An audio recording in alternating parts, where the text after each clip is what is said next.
সময় তুমি টের পাবে তোমার আসলে কাউকেই দরকার নেই, কাউকে না।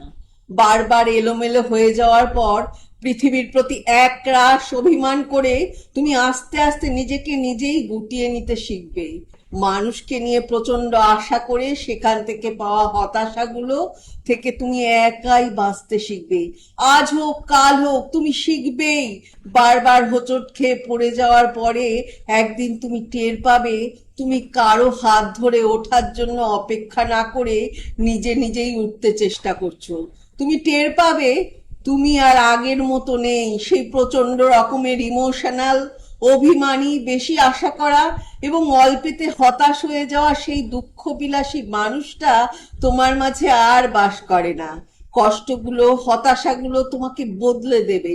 বোকাশোকা ধরনের সেই তুমিটা একদিন ড্যাম কেয়ার ধরনের স্মার্ট তুমি হয়ে যাবে। সেদিন তোমাকে প্রতিনিয়ত কষ্ট দেওয়া, হতাশ করে দেওয়া কিংবা ধাক্কা দিয়ে ফেলে দেওয়া মানুষগুলো ভীষণ চমকে যাবে। কেউ কেউ ফিরে আসতে চাইবে তোমার কাছে। তুমি সেদিন মুচকি হেসে নিজের জীবন সাজাতে ব্যস্ত হয়ে যাবে। এই ব্যস্ততা তোমার একারই, অন্য কাউকে এই ব্যস্ততার ভাগ দেওয়া যাবে না। উহু, একদমই দেয়া যাবে না।